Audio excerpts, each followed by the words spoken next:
आज जे आहे कस्टोडियल डेथच्या संदर्भात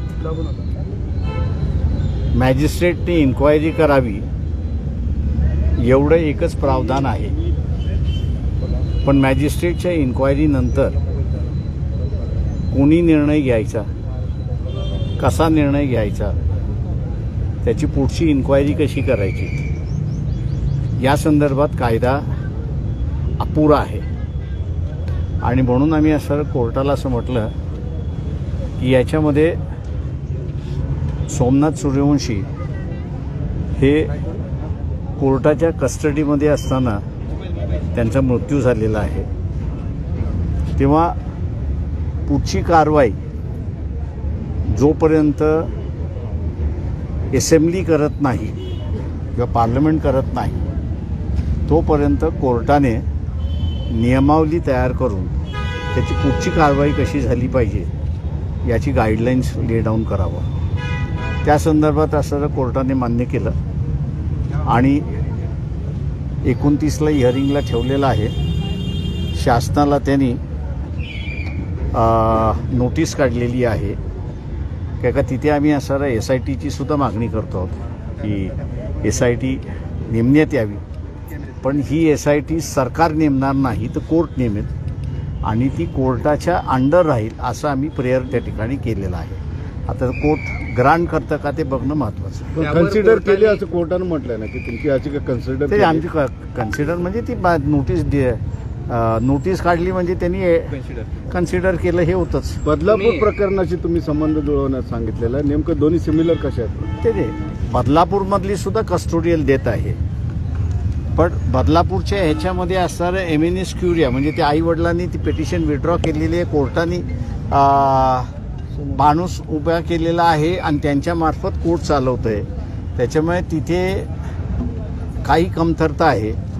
ती कमतरता मला वाटतं या पिटिशनमार्फत आम्ही असणारा दुरुस्त करू एवढं त्याच्यामध्ये आहे. तुम्ही जे बदलापूर करावं अशी एक तुम्ही भूमिका घेतली आहे. हो, माझं म्हणणं असं आहे की त्याच्यामध्ये आरोपी जो आहे ते राज्य शासनच आरोपी आहे आणि राज्य शासन आरोपी असल्यामुळे इन्क्वायरी कशी होते याचं त्यांना आम्ही असा नमुना दाखवला आणि त्याच्या आधारे आम्ही असं म्हटलं की गाईडलाईन ज्या येतील त्या गाईडलाईन्समध्ये मॉनिटर हे कोर्टाने केलेलं अधिक चांगलं राहील.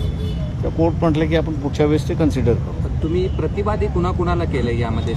यामध्ये प्रतिवादी मी फक्त असताना स्टेटला केलेला आहे आणि कोर्टाकडे आम्ही न्याय मागण्यासाठी आलेलो. कस्टोडियल डेथमध्ये खरंच आता ज्युडिशरीने विचार करणं गरजेचं आहे. बरेच त्रुटी आहेत तपासाबाबतीत.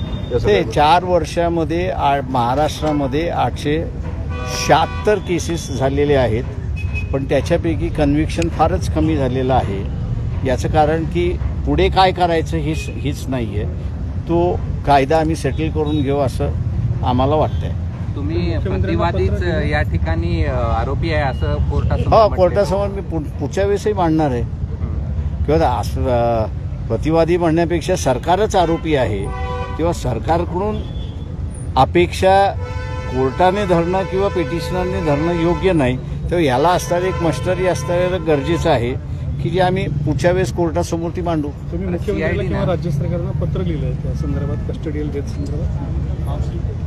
माझी असणारा देवेंद्र फडणवीस यांची भेट झाली होती या संदर्भातला आणि तेव्हा मी त्यांना म्हणालो होतो की तुम्हाला कायदा जो आहे तो कायदा पूर्ण करावा लागेल आणि तो कायदा जोपर्यंत तुम्ही पूर्ण करत नाही तोपर्यंत या कस्टोडियल डेथची इन्क्वायरी होणार नाही अशी परिस्थिती आहे. तुम्ही एक मुद्दा मांडला त्या ठिकाणी, कस्टोडियल डेथचा रिपोर्ट हा चीफ जस्टिसला दिला गेला पाहिजे होता. हो, याचं कारण चीफ सेक्रेटरीला दिला गेला. ही मोठी चूक आहे सरकारची नाही. मला तर मॅजिस्ट्रेट जे गाईडलाईन नसल्यामुळे चूक कोणाची हे सांगताच येत नाही.